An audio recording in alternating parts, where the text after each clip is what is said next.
गीता अध्याय 15 के श्लोक 16-17 में 3 प्रभु बताए हैं।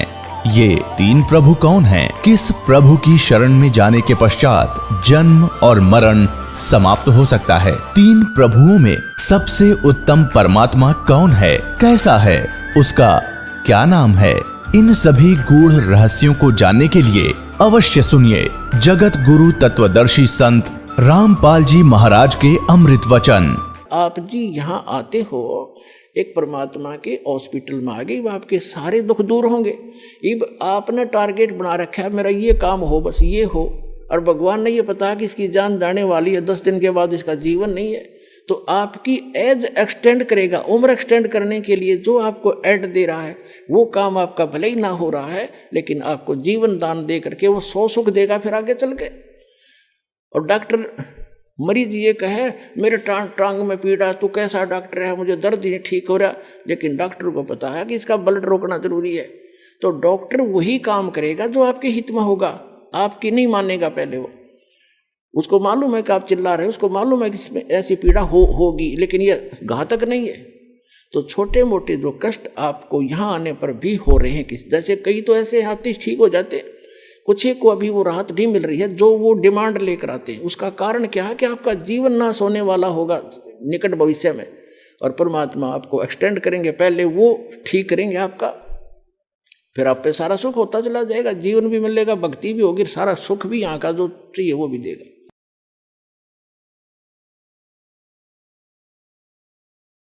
तो प्रसंग चल रहा है कि हम गीता अध्याय नंबर 15 के श्लोक नंबर 1 से 4 में ये स्पष्ट किया है कि उल्टे लटके हुए संसार रूपी वृक्ष को जो जानता है वेदवित, वो तत्वदर्शी संत है, वो वेद के तात्पर्य को जानने वाला यानी ज्ञान युक्त है, वो तत्व ज्ञान युक्त है। तो वो ज्ञान स्वयं भगवान ने बोला करके 600 वर्ष पहले, जिसको हम एक जुल्हा एक धान कहा करते थे।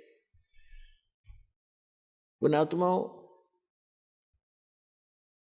ये आपके पिता हैं, पूरे विश्व के सभी आत्माओं के हमदर्द हैं। हमारे लिए ये कैसे वेशभूषा में यहाँ रहा करते थे और कैसा रोल करते थे, और पूरे ब्रह्मांडों का संचालन भी वो एक झोंपड़ी में बैठकर किया करते थे। उसकी समर्थता से जब आप परिचित होगे तब आपको पता चलेगा सचमुच हम भगवान को छोड़कर अन्य की जो साधना कर रहे थे वो मोक्षदायक भी नहीं थी, सुखदायक भी नहीं थी। तो क्या बताया परमात्मा ने? अक्षर पुरुष एक पेड़ है जो पृथ्वी से बाहर दिखाई देता, उसको पूरे सभी विभाग सहित उसको पेड़ बोलते हैं, ट्री बोलते हैं, वृक्ष कहते हैं, दरखत कहते हैं, रूख कहते हैं। और उसकी जो नीचे का जो हिस्सा है जड़, वो प्रोक्ष है, वो गुप्त है। तो इसको उल्टा कर लीजिए, ऊपर को जो जड़ है वो संसार रूपी वृक्ष की, तो वो जड़ तो समझो पूर्ण परमात्मा है, और उस पूर्ण परमात्मा ने आके बताया है कि अक्षर पुरुष एक पेड़ है, और सरपुरुष वा की डार, ज्योति निरंजन जिसके कहते हैं सरपुरुष, और तीनों देवा शाखा हैं, ये पात रूप संसार। ये देखिएगा, एक संसार रूपी वृक्ष का चित्र दिखाते हैं। ये पृथ्वी से बाहर जो दिखता है, समझो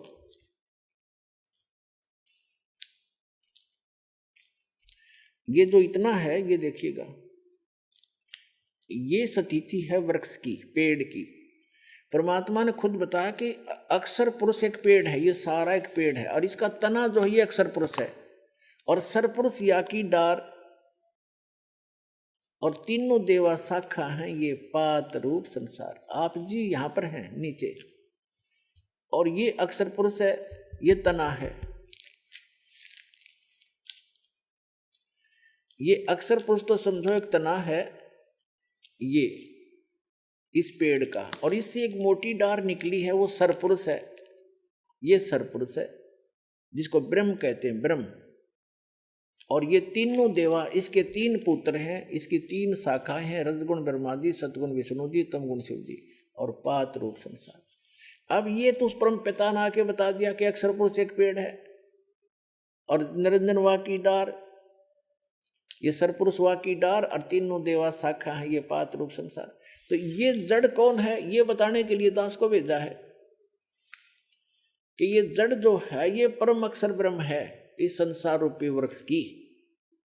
और वो परम अक्षर ब्रह्म कौन है? अनंत कोट ब्रह्मांड का एक रति नहीं भारे, ये सतगुरु पुरुष कबीरे हैं कुल के सिरजनहारे। ये हो परम अक्षर ब्रह्म। अपने आत्मा उस परमात्मा ने स्वयं आकर बताया कि अक्षर पुरुष एक पेड़ है, सरपुरुष वा की डार, और तीनों देवा शाखा है ये पात्र रूप संसार। तो गीता अध्याय नंबर 15 के श्लोक नंबर 1 में कहा कि जो संत, जो व्यक्ति संसार रूपी वृक्ष के इन सभी पार्ट्स को बता देगा, छंद को बता देगा, स वेदविद, तो वो तत्वदर्शी संत। उसके पश्चात 15वें अध्याय के 4थे श्लोक में कहा उसके पश्चात परमेश्वर के उस परम पद की खोज करनी चाहिए। जब तत्वदर्शी संत मिल जाए उस तत्व ज्ञान से, गीता अध्याय नंबर 15 के श्लोक नंबर 1 से 4 का निष्कर्ष दास बताने जा रहा है।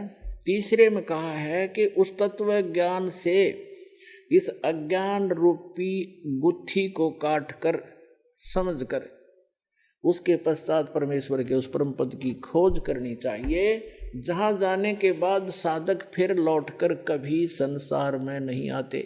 और गीता ज्ञानदाता कहता है कि जिस परमेश्वर से संसार रूपी वृक्ष की ये प्रवृत्ति विस्तार को प्राप्त हुई है, यानी जिसने सब ब्रह्मांडों की रचना की है, केवल उसकी भक्ति करना और की नहीं। अपनी भी भक्ति को मना करता है, तुझे मोक्ष चाहिए, वहां जाना चाहता है, जहां जाने के बाद लौटकर साधक फिर संसार में कभी नहीं आते।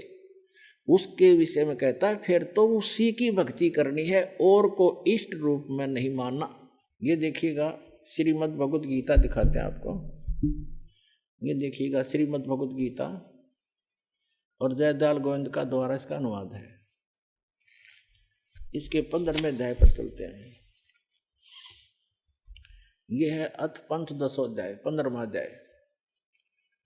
इसमें कहा है श्री भगवान वाच ऊर्ध्व मूलम अध शाखम अश्वत्थम प्राहु अव्यम छंदासी यस्य प्रणानी ये तम वेद स वेदवित।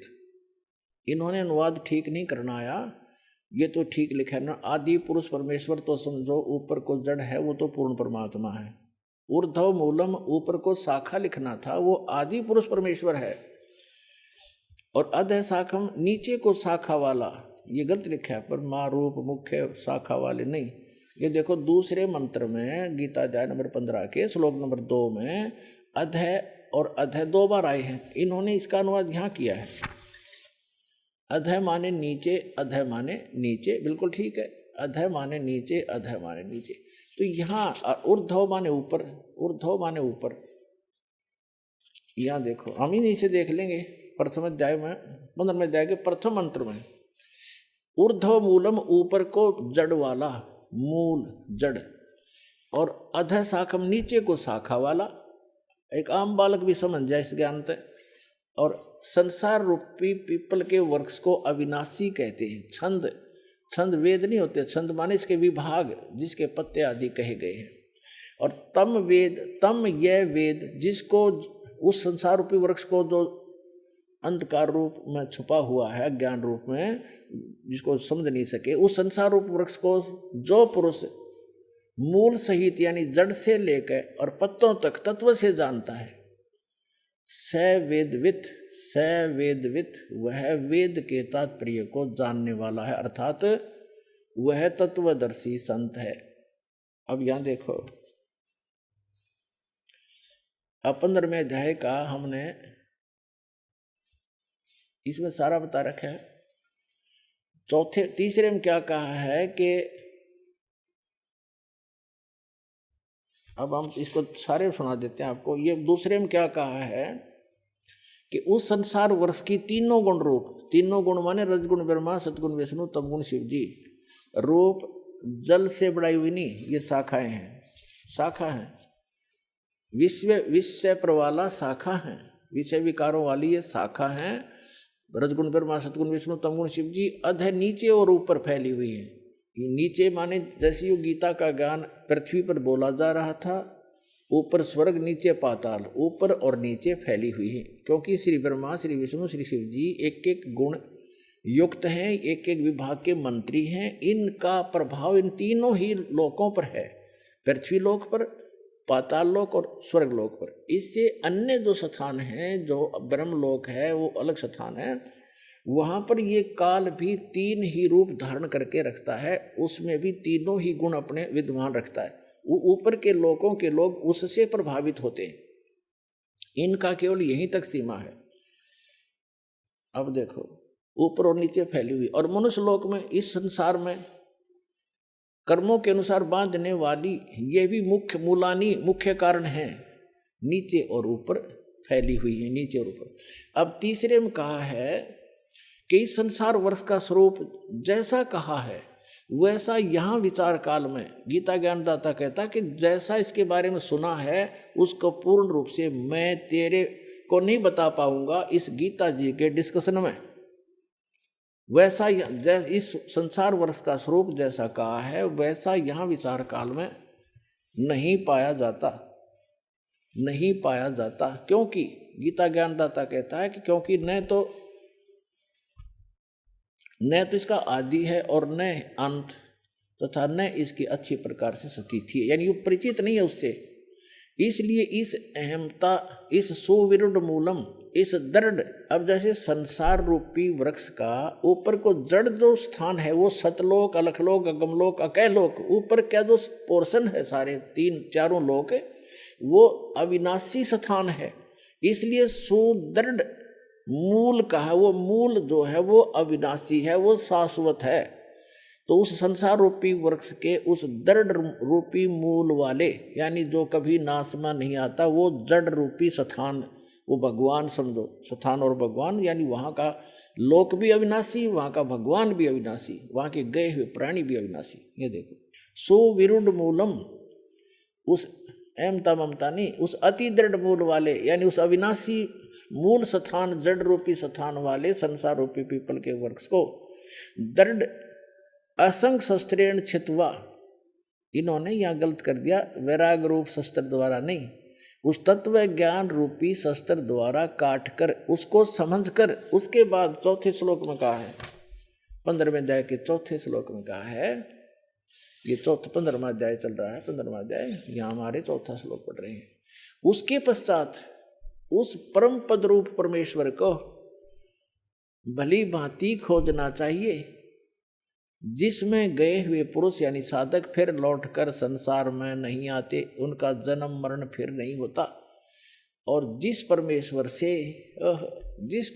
से इस पुरातन यानी आदि संसार रूपी वृक्ष की, यानी जिसने सारे ब्रह्मांडों की रचना की है, प्रवृत्ति विस्तार को प्राप्त हुई है, उसी आदि पुरुष नारायण के मैं शरण हूं,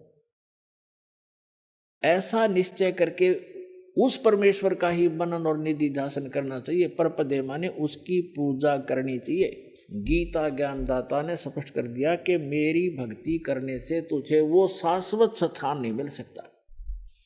उसके लिए गीता अध्याय नंबर 17 के श्लोक नंबर 23 में गीता ज्ञानदाता ने संकेत दिया है कि उस सच्चिदानंद घन ब्रह्म की साधना के 3 मंत्र हैं उसके पाने के।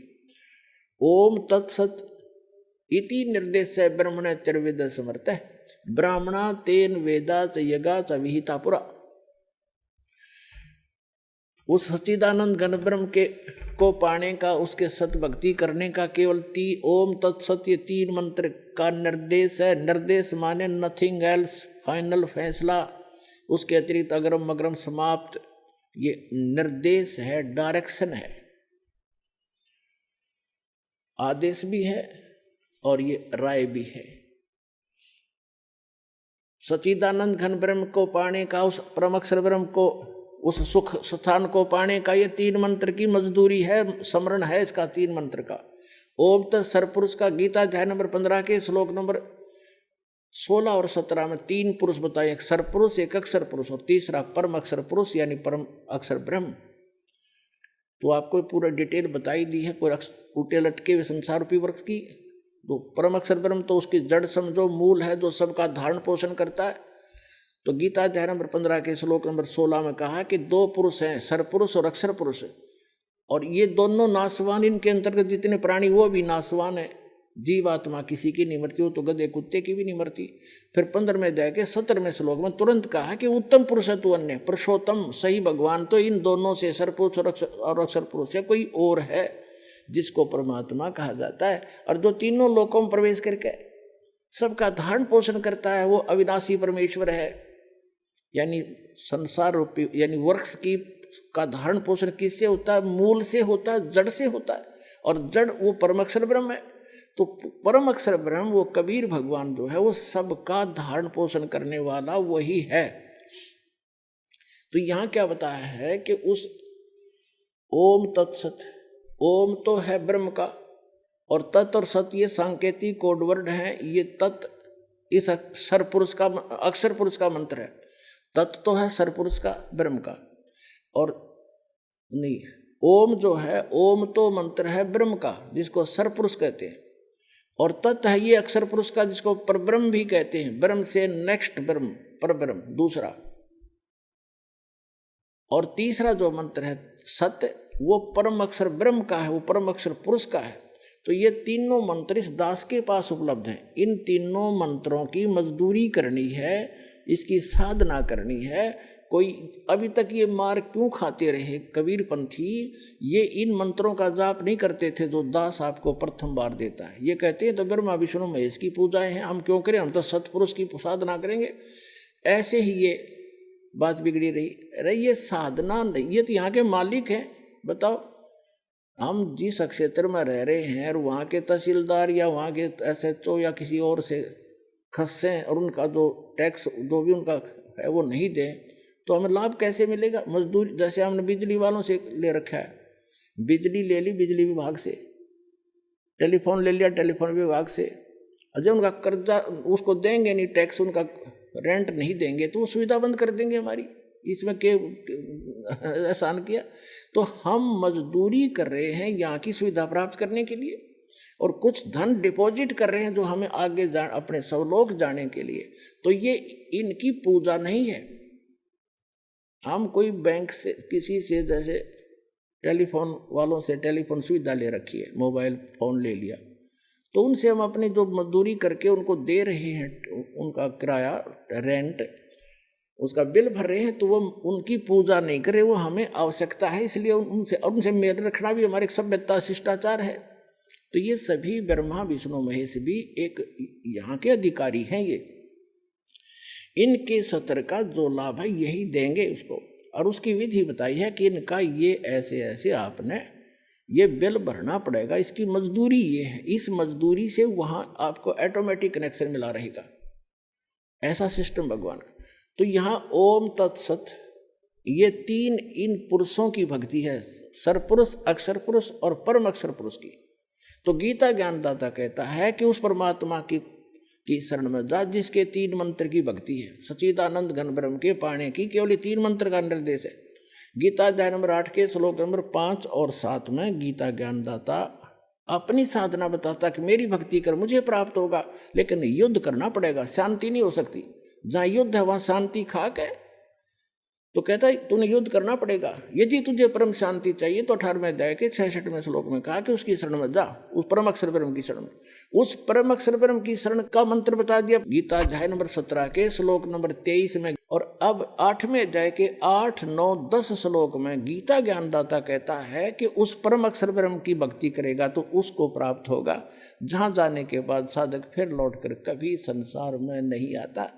तो वहाँ सारी सुख सुविधाएं हैं। पुण्यात्माओं, आपका सौभाग्य है, धन है आपके माता पिता जिनसे जन्म हुआ। ऐसे समय में अपना कल्याण कराओ, भक्ति करो और मोक्ष पाओ।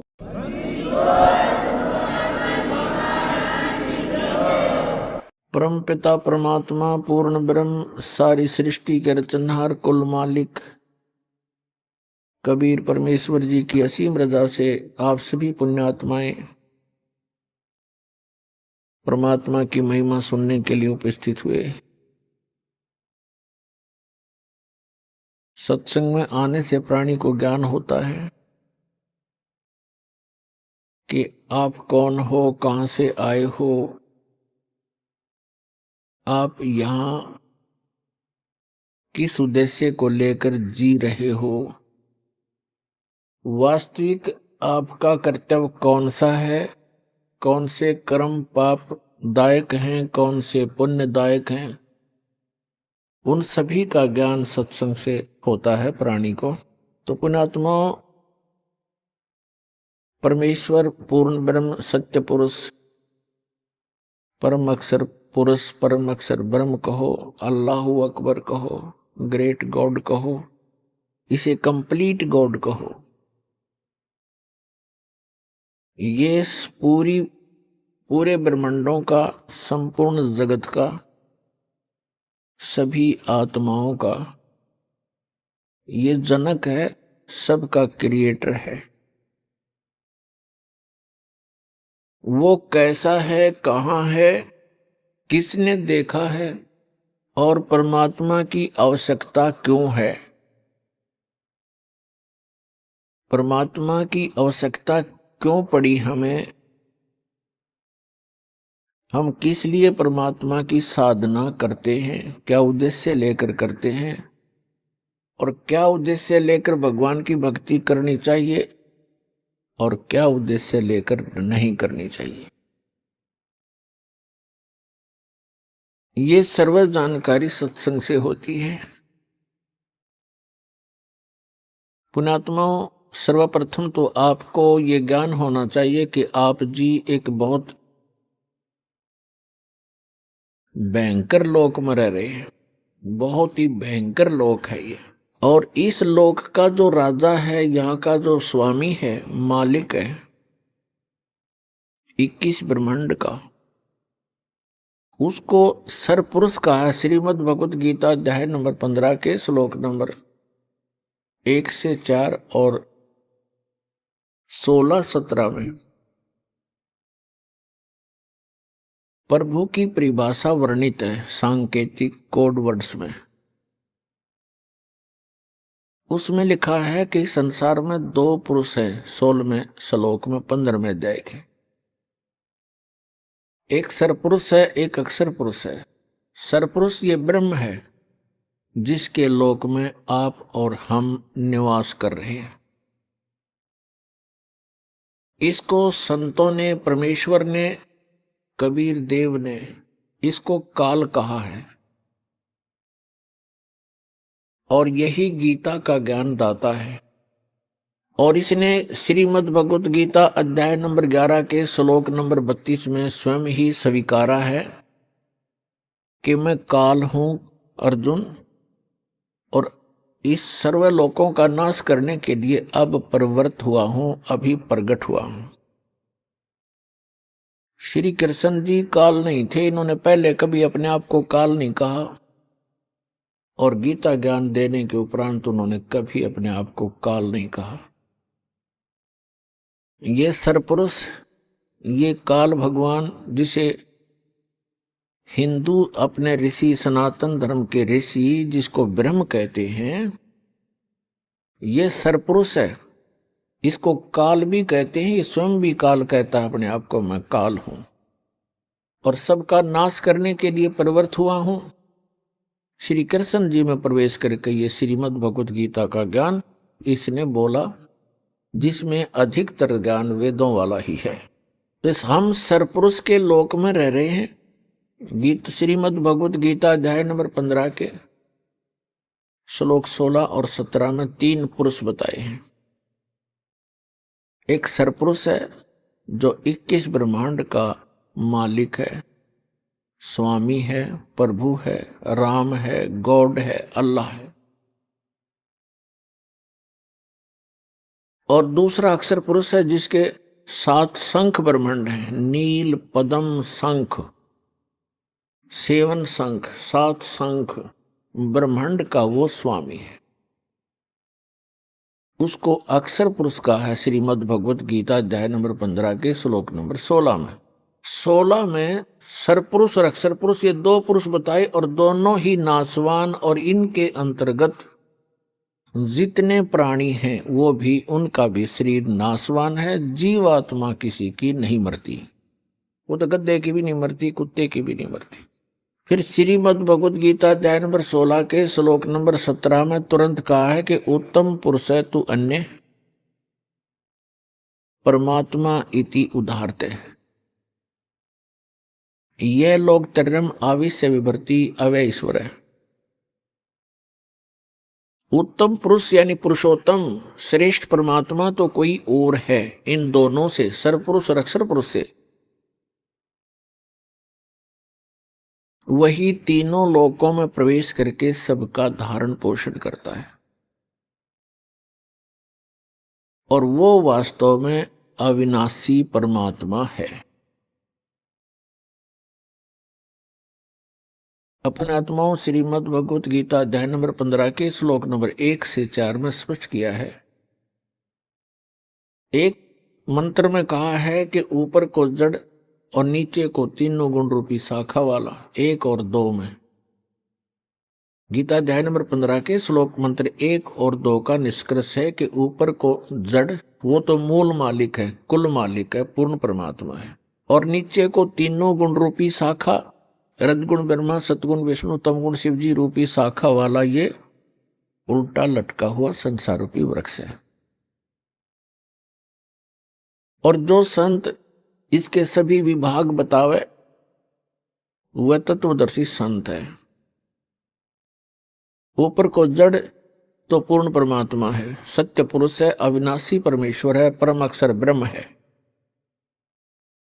और संसार रूपी वृक्ष को अर्थात किसी भी पेड़ को मूल से ही सर्व कुछ प्राप्त होता है, मूल से जड़ से ही उसका पोषण होता है। इसलिए हमारा सबका जो मूल मालिक है, कुल मालिक है, जो संसार रूपी वृक्ष की जड़ है, मूल है, जिसने सब ब्रह्मांडों की रचना की और सभी का वो पालन पोषण भी कर रहा है, वो सत्य पुरुष है, वो परम अक्षर पुरुष है। वही पूजा के योग्य है, वही पाप नाशक है, वही मोक्षदायक है, वही सबका जनक है, सर्व उत्पादक है। तो श्रीमद् भगवद गीता अध्याय नंबर 15 के श्लोक नंबर 1 में कहा है कि जो इन सभी विभागों को इसके विभाग बता देगा, भिन्न भिन्न इन भगवानों की सतिथि बता देगा, वो तत्वदर्शी संत है। तो परमेश्वर स्वयं आते हैं वो तत्व ज्ञान बताने के लिए। अब वो परमेश्वर 600 वर्ष पहले आए थे बनारस के अंदर, भारतवर्ष की काशी नगर में, और वहां पर 120 वर्ष रहे थे, सहशरीर आए थे, सहशरीर वो चले गए थे। 120 वर्ष एक जनसाधारण की लीला की उन्होंने, हमारे लिए एक निर्देश दिया, एक एग्जाम्पल कोड किया, उदाहरण पेश करके चले गए कि यदि आप जी ने मोक्ष प्राप्ति करनी है तो इस घटिया लोक की किसी अधिक वस्तु की इच्छा मत करना, ये आपके गले की झाड़ बन जाएगी।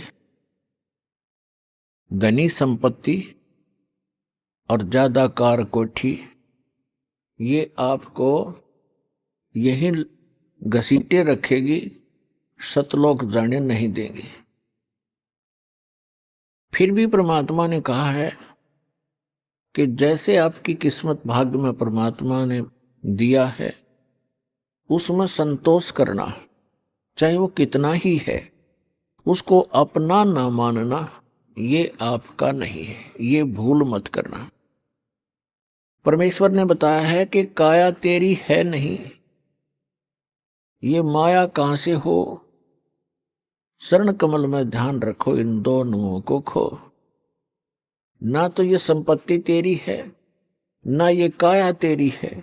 जब काया ही नहीं तेरी तो संपत्ति को कैसे तू अपनी मान बैठा। बोली आत्मा, ये कोई नशा है तेरे अज्ञानता का। अब ये अज्ञानता का नशा हटाने के लिए एंटीबायोटिक ये औषधि सत्संग रूपी तत्व ज्ञान आपको डोज पर डोज दी जा रही है। एक दिन आपकी ऐसी भूल मिटेगी, आप बहुत ज्यादा आश्चर्य मनाओगे इस बात का कि देख कितने मूर्ख बनकर हम एक रोटी के लिए और नकली लोक लाज को मेंटेन करने के लिए हम कैसे मूर्ख बनकर भगवान से दूर बने हुए थे। परमात्मा का वो ज्ञान आपका आधार बनेगा। तो इस लोक में वो परमात्मा आते हैं, तत्व ज्ञान प्रचार करते हैं। और उन्होंने बताया है कि अक्षर पुरुष एक पेड़ है, निरंजन वा की डार, सरपुरुष वा की डार, और तीनों देवा शाखा है ये पात रूप संसार।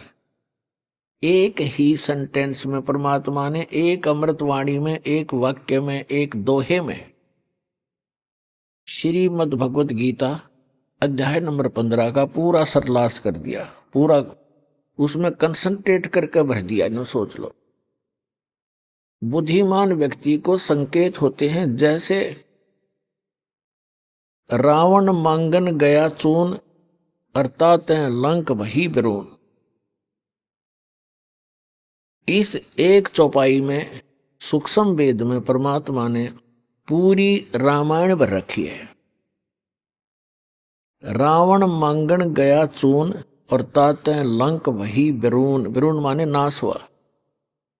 रावण आटा मांगने गया, जिस कारण से उसकी लंका का सर्वनाश हुआ। अब जिसने वो कथा कहानी सुन रखी है, राम कहानी, अब उसका माइंड एक सेकंड में पूरी स्टोरी में घूम गया। रावण ने कहां से आटा मांगा, किस पे मांगने गया, कौन थी वो सीता, श्री रामचंद्र की धर्मपत्नी। रामचंद्र कौन था, राजा दशरथ का पुत्र। रावण ने छल करके सीता उठाई थी और रावण के कुल का नाश हो गया था। वह रामायण का पूरा जो रामायण की कथा चित्रार्थ होगी हमारे दिमाग में। इसी प्रकार श्रीमद् भगवत गीता अध्याय नंबर 15 का श्लोक नंबर 1 में स्पष्ट है, 1 और 2 में, कि उल्टा लटका हुआ संसार रूपी वृक्ष है। इसमें परमात्मा ने अपनी सिंपल लैंग्वेज में बताया है। उस सूक्ष्म वेद में बताया है, एक ही सेंटेंस में पूरी सृष्टि रचना भर दी, पूरा डेफिनेशन ऑफ गॉड बता दी। अक्षर पुरुष एक पेड़ है, ट्री, एक ट्री है, और सरपुरुष वह की डार, तीनों देवा, रजगुण ब्रह्मा, सतगुण विष्णु, तमगुण शिव जी, ये तीनों देवा शाखा हैं और पात रूप संसार। वो परम अक्षर पुरुष कौन है, वो ये दास बताने के लिए भेजा है। वो वही है जिसने ये ज्ञान दिया अपने द्वारा रची हुई सृष्टि को।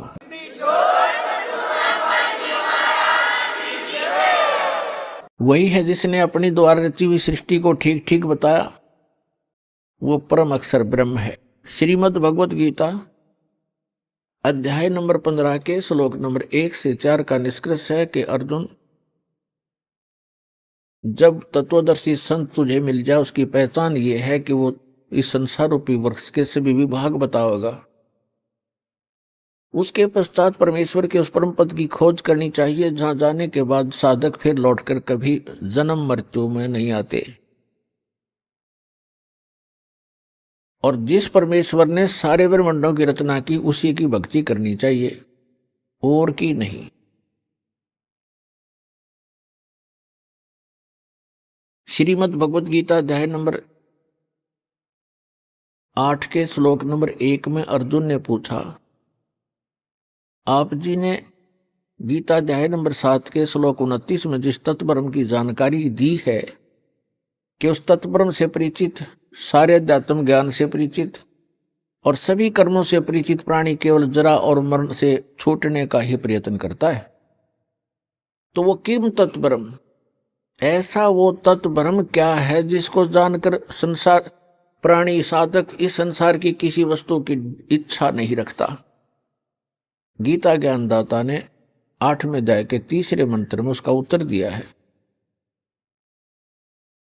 कि वो परम अक्षर ब्रह्म है, गीता ज्ञानदाता से अन्य है। तो वो परम अक्षर ब्रह्म ही हमारा सबका जनक है, वही हमारा पिता है, वही हमारी माता है। वही हमारा मित्र है, वही हमारा भाई है, वही हमारा मूल धन है।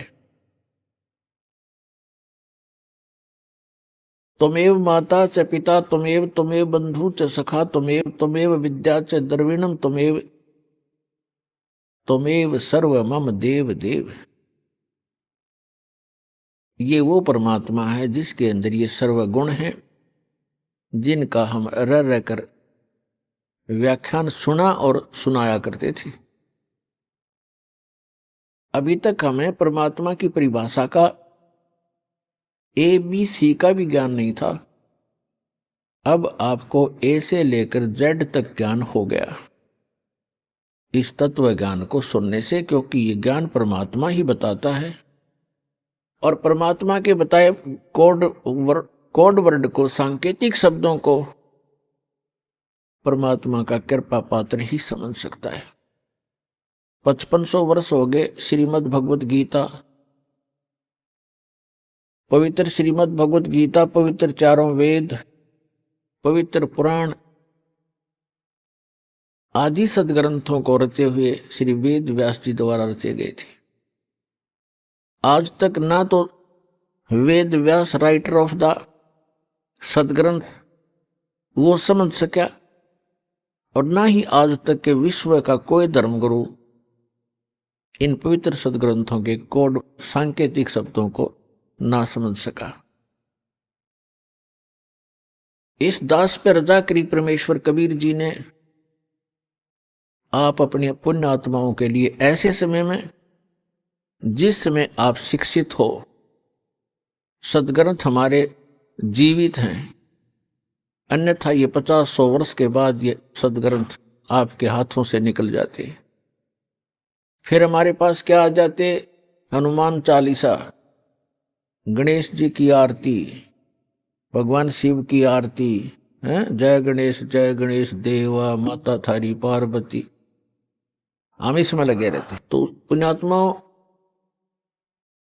आज का जो सत्संग है, जो समागम है, वैसे तो सत्संग कोई भी किसी दिन का भी हो अमृत होता है, आत्मा के लिए एक विशेष आहार होता है।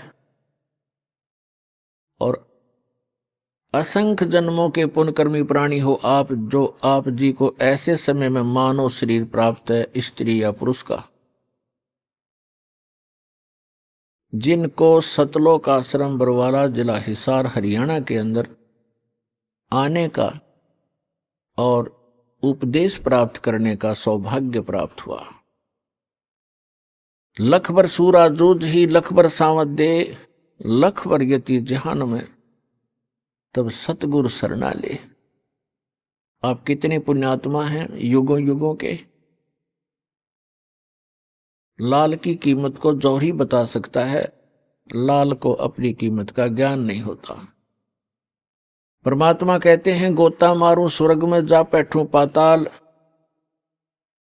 और गरीब दास जी बता रहे हैं भगवान कबीर साहिब की महिमा, जैसे तुलसीदास जी ने रामायण का चित्रण किया था, बोला था, ऐसे गरीबदास जी ने उस परम अक्षर ब्रह्म की महिमा का गुणगान किया हुआ है, इसलिए गरीबदास जी का नाम इसमें साथ आता है। कबीर साहब कहते थे कि गोता मारूं स्वर्ग में जा बैठूं पाताल, गरीबदास ढूंढता फिरूं अपने हीरे मोती लाल। परमात्मा कहते हैं कि मैं अपने हीरे मोती लाल इन पुण्यात्माओं को, जो पिछले जन्म के संस्कारी हैं, वो कहीं भी जन्मे हैं, कोई भी कारण बनाऊं, उनको मैं खोजता फिर रहा हूं, ढूंढता फिर रहा हूं। तो आप उन हीरे मोती लालों में से हो जिनको परमात्मा युगों से खोज रहा है। अब जाकर फंसे हो तुम परमात्मा के।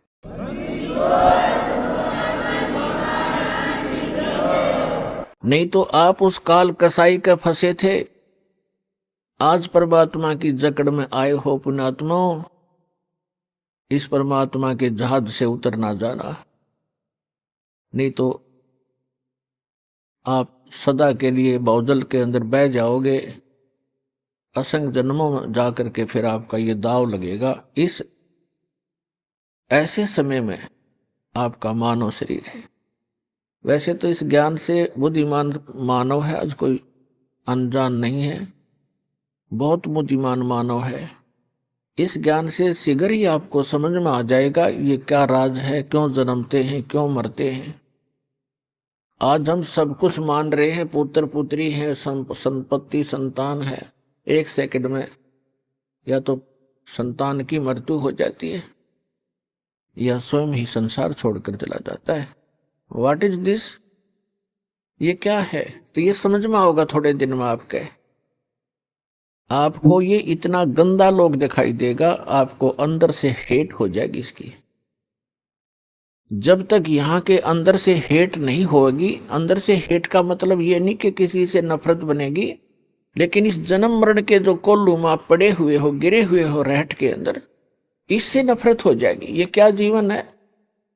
आज हम सारा लग रहे हैं ये जोड़ दूं, कोठी बना लूं, झूठ बोली, चोरी करी, रिश्वत खोरी करी, मिलावट किया, सारा दिन कर्म बिगाड़े, एक कोठी बना ली, एक कार ले ली, कल मृत्यु होगी और फिर गधा बना फिर वहां करोड़ियों पे। क्या है ये? परमात्मा कहते हैं कोट जन्म तन भर मत होगे, कुछ नहीं हाथ लगा रे, और कुकर सुकर खरबा बोरे, कौआ हंस पुगारे। कोटि जन्म तू राजा की, न मिटी न मन की आशा, और भिक्षुकों का दर दर घूमिया, मिला ना निर्गुण रासा। तो कहने का भाव ये है कि आप जी को इस लोक का पता लग जाएगा कुछ दिनों में, और फिर आपकी स्थिति ऐसी हो जाएगी कि बंदी छोड़ दयाल जी तुम तक हमारी दौड़, और जैसे काग जहाज का अब सूजत और नेट हो रहे। जैसे समुद्री जहाज के अंदर कौवे बैठकर चले जाते थे, क्योंकि रास्ते में यात्री आहार करते, खाना खाते हैं, पुण्यकर्मी प्राणी होते हैं, पशु पक्षियों को अवश्य कुछ अंश अपने भोजन का डालते हैं। तो कौवे चले जाते हैं जहाज पर बैठकर। रात्रि के समय काफी समय बीत जाता है, काफी दूर निकल जाता है जहाज, सूर्य उदय पर। पुराने समय की बातें हैं, उस समय दिशा सूचक यंत्र जो होते थे इतने एफिशिएंट नहीं होते थे, और वो कई बार इस चुंबकीय चट्टानों से डिस्टर्ब हो जाते थे। समुद्र के अंदर चुंबकीय चट्टान होती है, उनसे डिस्टर्ब हो जाते थे, और जो जहाज के चालक होते थे वो अपनी दिशा और दिशा सूचक को चेक करने के लिए, उसकी जांच करने के लिए जहाज पर बैठे हुए कौवे को पत्थर मार मार कर उड़ने को विवश कर देते थे। और कौवे के अंदर एक विशेषता दी है परमात्मा ने कि उसको वो भूलता नहीं रात्रि में भी तो कौन सी दिशा से चला था, पूर्व से चला था या पश्चिम से चला था या दक्षिण से चला था या उत्तर से चला था। तो वो तुरंत उसी दिशा को उड़कर चलता है, सीधा स्ट्रेट।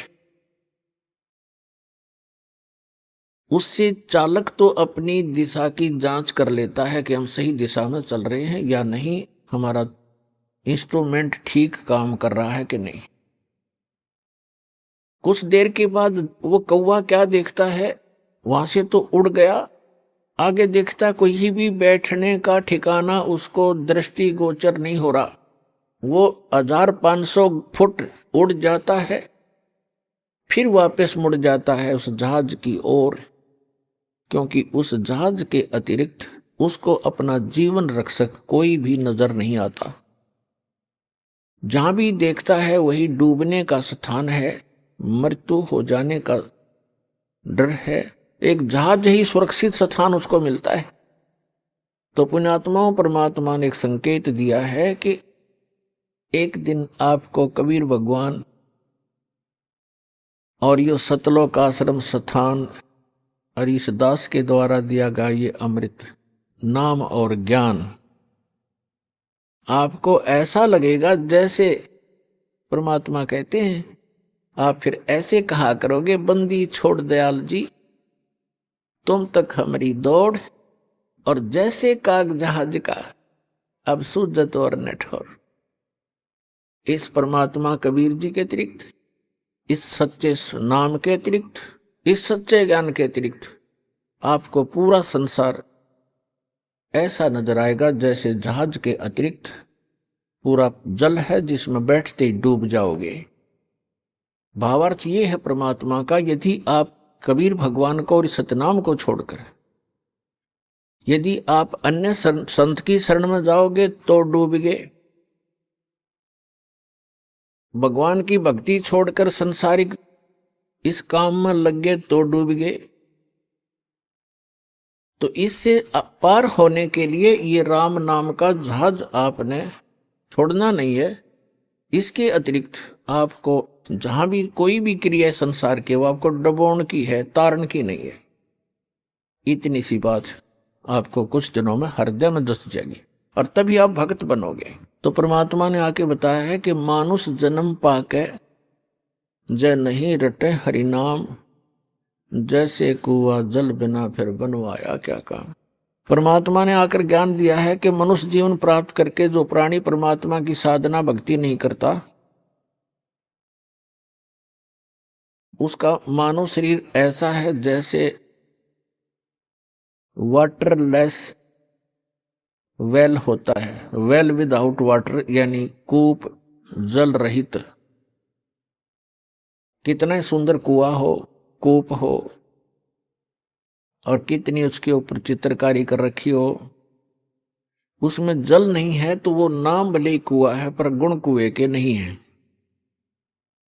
ठीक इसी प्रकार जो साधना भक्ति नहीं करते प्राणी मनुष्य जीवन पा करके, उनका नाम मनुष्य अवश्य है पर गुण मनुष्य के नहीं हो सकते।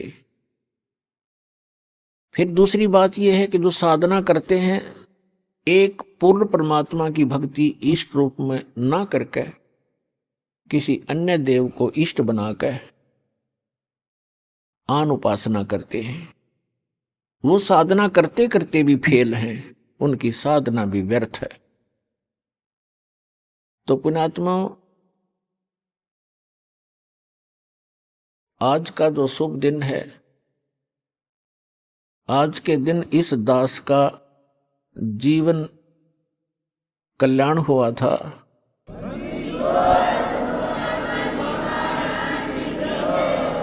आज का वो शुभ दिन है, इस दास के जीव का उद्धार हुआ था और इस दास को उपदेश प्राप्त हुआ था।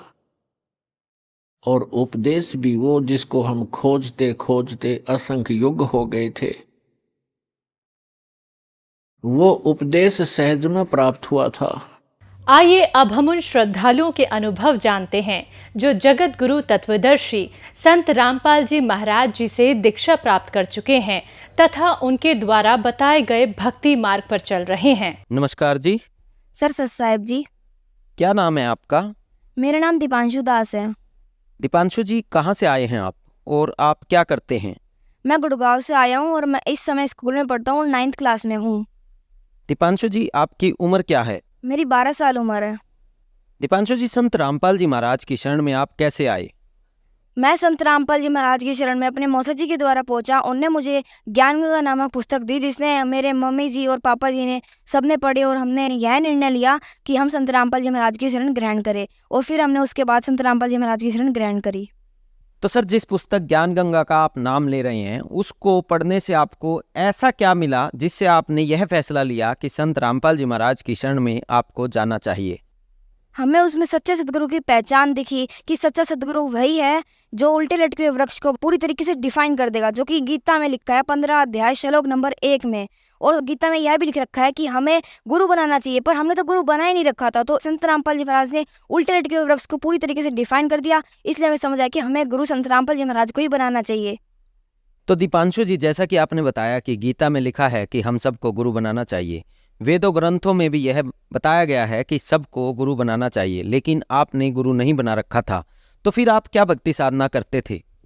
जितने भी देवी देवता थे वो सब मम्मी उसकी सबकी पूजा करती थी, और शेरों वाली हो, विष्णु जी हो, शंकर जी हो, सबकी पूजा करते थे। और मैं यहाँ तक कि मैं जब छोटा था, 5 साल का था, मैं स्कूल जाने से पहले पहले मंदिर जाता था। तो दीपांशु जी, जब आप इतनी पूजाएं कर ही रहे थे तो उनसे आपको लाभ भी जरूर हुए होंगे, क्या क्या लाभ हुए आपको उन साधनाओं से? हमें किसी भी देवता की कोई भी पूजा करने से कोई भी लाभ नहीं मिला। और मेरे पिताजी को बिल्कुल मतलब पिताजी हर चीज़ की नशा करते थे। और मम्मी सोचती थी कि अगर मैं व्रत करूँगी या कुछ भी आदि मतलब पूजा करूँगी तो उससे सब कुछ सही हो जाएगा।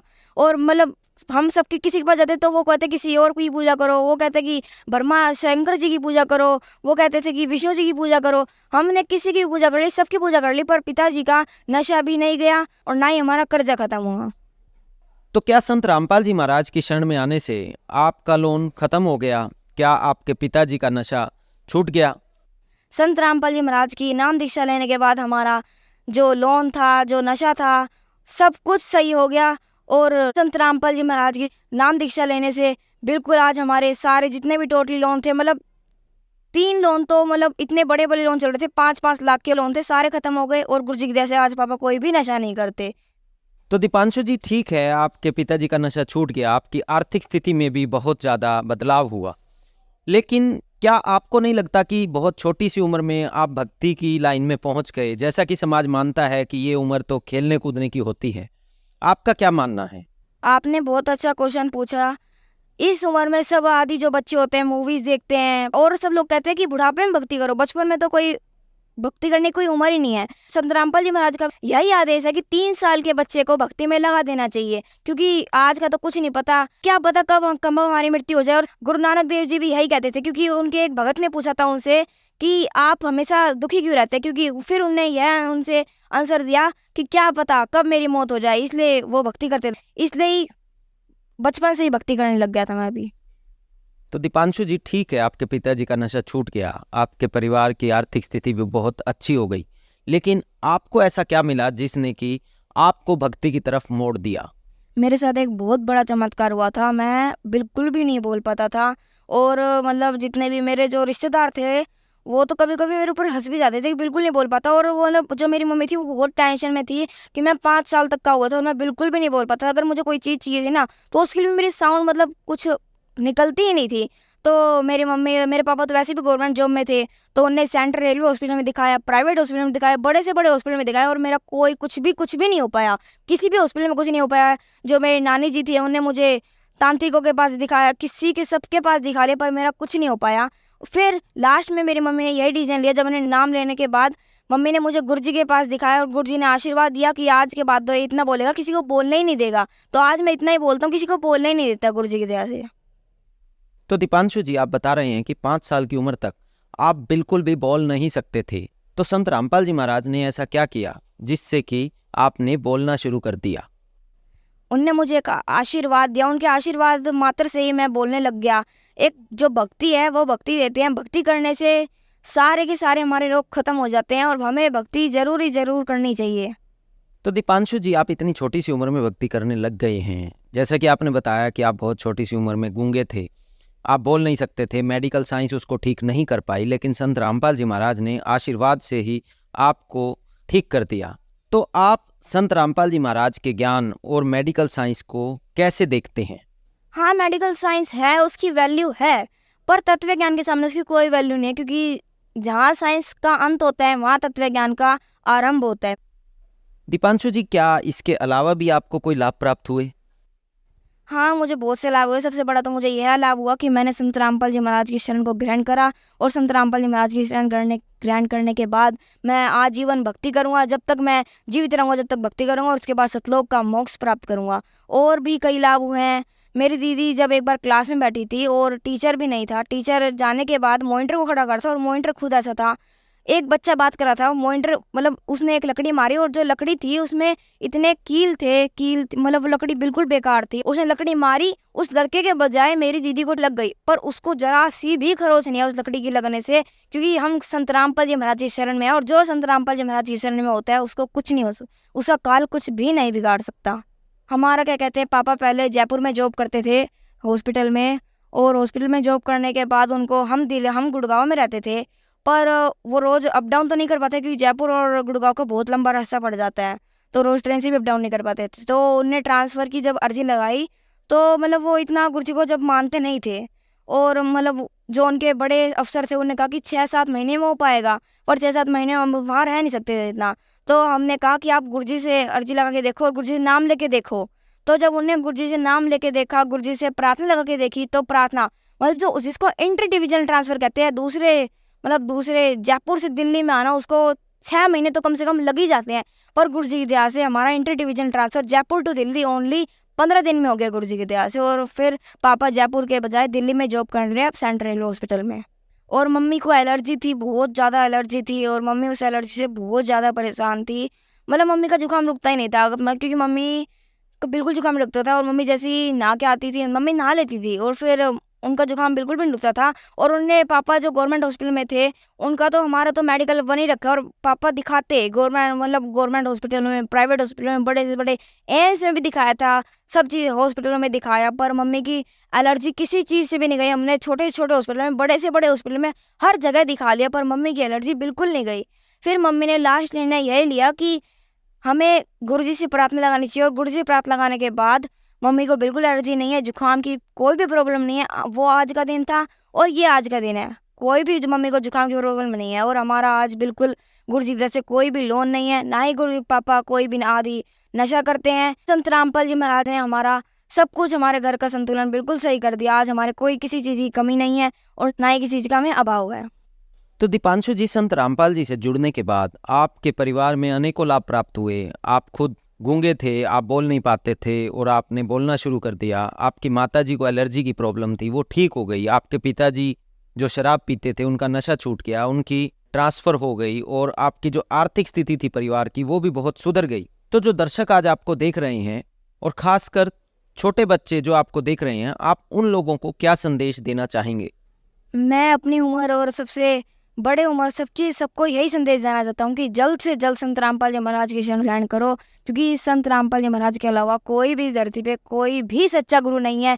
आज तो लाखों गुरु है, उनको छोड़ो, संत रामपाल जी महाराज की शरण में आओ, क्योंकि गीता जी में साफ साफ लिख रखा है कि जो उल्टे लटके हुए वृक्ष को सिद्ध कर देगा वही सच्चा सदगुरु है। और अगर आपको विश्वास ना हो तो गीता खोल के देखो, गीता अध्याय 15 श्लोक नंबर 1 में पूरा डेफिनेशन दे रखी है। और संत रामपाल जी महाराज ने टीवी के जरिए, लाइव फोन के जरिए, इलेक्ट्रॉनिक हर डिवाइस के जरिए सब कुछ डिफाइन कर रखा है वो। और संत रामपाल जी महाराज की शरण ग्रहण करो। संत रामपाल जी महाराज के अलावा यहाँ कोई भी गुरु नहीं है, क्योंकि काल बहुत, आपको नहीं पता, काल बहुत गंदा है। आपकी मृत्यु के बाद आपको खुद नहीं पता कि आप कहाँ जाओगे, नरक स्वर्ग बहुत। यहाँ तो आप यहाँ से निकले और संत रामपाल जी महाराज की शरण ग्रहण करें। दीपांशु जी, ये ऐसा लग रहा है कि छोटे मुंह बड़ी बात हो रही है कि आप कह रहे हैं कि लाखों करोड़ों गुरुओं में सिर्फ संत रामपाल जी महाराज ही सच्चे गुरु हैं। ये क्या बहुत बड़ी बात नहीं है? मैं सब प्रमाणों को देख के, सबको डिफाइन करके यह प्रमाण करूँगी, सारे वेद, शास्त्र, गीता, पुराण, उपनिषद जो भी है, तो संत रामपाल जी महाराज ने सबको प्रूफ करके दिखा दिया। मतलब उन्हें पूरी डिफाइन करके दिखा दी, सच्चा सतगुरु संत रामपाल जी महाराज ही है, और इस दुनिया में और कोई सच्चा सतगुरु है ही नहीं। सारे वेद शास्त्रों को खोल खोल के दिखा रखा है। साधना चैनल पे दिखाते हैं, साधना चैनल पे सत्संग आता है, और अन्य इलेक्ट्रॉनिक डिवाइस है, मोबाइल है, सब पे दिखा रखा है। सारे वेद शास्त्रों खोल के दिखा दिया कि, और मेरी भी यही नज़र है कि संत रामपाल जी महाराज की शरण ग्रहण हमें जल्दी से जल्दी करनी चाहिए। तो संत रामपाल जी महाराज से नाम दीक्षा कैसे ले सकते हैं? संत रामपाल जी महाराज की शरण में हम ऐसे आ सकते हैं, साधना चैनल पे 7:30 से 8:30 सत्संग आते हैं, उसके नीचे एक पट्टी चलती है, नंबर आते हैं, उन नंबर पे आप फ़ोन करें और अपने नज़दीकी नामदान केंद्र के बारे में पूछें और वहाँ जाए और अपना कल्याण करवाए। धन्यवाद जी। सत साहेब जी।